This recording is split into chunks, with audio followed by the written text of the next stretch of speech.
Hi, welcome to Africa in Perspective. My name is Nelda and I make videos about Africa from Mondays to Fridays. Today we're going to be talking about Dangote. Now, if you've clicked on this video, chances are you already know who Dangote is, but in case you don't know, that's totally fine. Dangote is the richest black man on earth. He's the richest man in Africa, and he has a wealth of roughly between 23 to 25 billion dollars. Now, a lot of times when people talk about Dangote, they typically talk about his sugar manufacturing, and they talk about his salt manufacturing, or they talk about his involvement in banking. They talk about all these other things, or cement especially. But a lot of people forget that Dangote is also involved very, very heavily in the fertilizer industry. As a matter of fact, Dangote has the second largest urea producer in the world. If you're wondering what exactly is urea, urea is basically a nitrogen heavy fertilizer, and that is virtually all you need to know about it. It's just that plants need three main elements in order to grow. They need not elements per se, but nutrients. They need nitrogen, they need phosphorus, and they need potassium. Nitrogen is extremely important when it comes to making the plants look green. So when you're looking at vegetables, especially which like leafy greens, they need a lot of nitrogen to be able to produce the chlorophyll in the plants. So basically, that is what the urea that Dangote manufactures does. Now, during a recent summit in Kenya, which is a country in the eastern part of Africa, Dangote announced that by the next couple years, so roughly by 2040, 2030, he's hoping for Africa to achieve what is known as fertilizer self-sufficiency. Now, that is very self-explanatory. Basically, what that means is that he's aiming for Africa to be able to produce so much fertilizer for itself that we're able to only get the fertilizer from our own countries and we're not going to have to beg from other countries. So currently, for example, Africa imports roughly 6 million metric tons of fertilizer. If you look at a country like Nigeria, for example, they spend roughly $260 million just importing fertilizer. So Nigeria has a need of around 1.5 million metric tons of fertilizer, and they currently are unable to produce that for themselves, so they are forced to import that from other countries. And so this is definitely going to be straining a lot of African economies. However, according to Dangote, one of his plans is for his plant, which is also in Nigeria, for his plant to manufacture roughly 3 million metric tons of fertilizer, which means he'll be able to provide for his country, and then he'll have a surplus as well that he can sell to other African countries or even countries beyond Africa, countries like the United States, India, Mexico, Brazil as well. Now, the reason this is very important is that there are so many people that are against the idea of the billionaire. And I did a video recently about Bill Gates. I will link it here in this video. But I was speaking against this concept of a billionaire. Now, I understand I do have issues with the billionaire class overall, just because of the gap between the wealthy and the poor. Now, that said, I do want to just give a shout out to Dangote. Not that he's going to be watching this, but Dangote, if you are.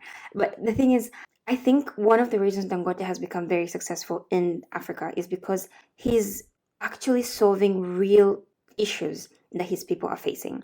So, for example, the reason he's aiming for the fertilizer self-sufficiency is precisely because Africa is at a very, very high risk of food insecurity. So currently, if you look at countries like Sudan and Somalia, South Sudan, particularly countries that are close to the Horn of Africa and a few countries in Central Africa as well, if you look at a country like Sudan, they're going through a very, very intense period in their economy, if you could argue that. But roughly 46% of South Sudanese, as well as it's roughly similar to Sudan as well. I'm sorry, but I don't remember the numbers exactly. But it's roughly around 46% for each of these countries. People are facing what is known as acute food insecurity. And that typically means it is a sudden and very severe form of food insecurity. So somebody doesn't have the guarantee that they're going to be having food on a day-to-day basis. Now, the concern with that is that the people who are going to be mostly affected by this are going to be children. And every time I talk about something on this show, I always say, let's bring it back to the children, because Africa we have the youngest population in the world. And I mentioned this in one of my videos yesterday when I said that roughly 70% of Ugandans are going to be in the working age window, so roughly 18 to 35 age range. And if we do not have the right nutrition for these children, it affects their development. It affects how they're able to show up in the world. So food insecurity is a very, very important thing that we need to look at as a continent.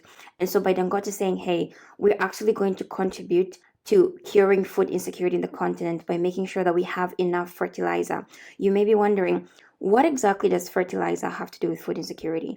Now, the thing is, globally speaking, The average country spends around 146 kilos of fertilizer per hectare of land. But if you look at a country like Nigeria in Africa, for example, they spend roughly around 20 kilos per hectare. Ghana is roughly similar, spends around 29 kilos per hectare. South Africa is a little bit higher. They spend around 79, 78 kilos per hectare.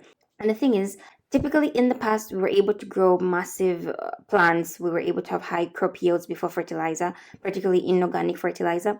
But now that we've started using inorganic fertilizers, our land has started getting used to this. So it relies on inorganic fertilizers to be able to increase crop yield. So one of the ways we're going to be able to solve food insecurity across the African continent is by going back to the root, pun very much intended, going back to the root as to why we're not producing enough crops to be able to feed our own people. Now, Africa exports a lot of food to other countries in the world, and I love that for us because we are actually gaining money. However, at the same time, this is being counterbalanced by the fact that we have to import the fertilizer to make that food in the first place.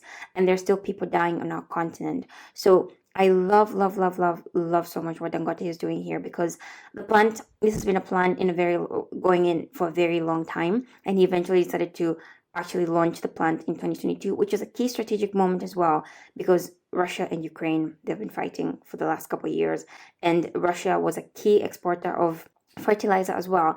And the fact that Dangote launched his plant just at the right time, and it has done so amazingly well, and he's even estimated to produce roughly $5 to $7 billion just annually for the next year or so.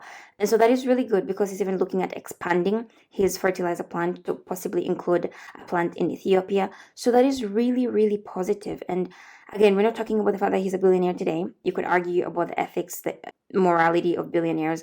However, I think this is a good thing to talk about. It's a shout out to give to him as well.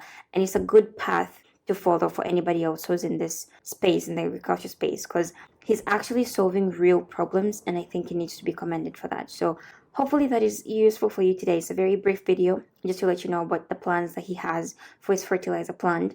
And I think this is a positive message that we need to discuss when it comes to the continent, that when we have people who have made a lot of money, it is a good thing to consider how exactly they made that money. If they're solving real solutions for communities, then they need to be commended. So hopefully you found this video to be useful, and hopefully you will watch a little bit more. Feel free to subscribe and comment and share and like, and hopefully you'll see me in the next video.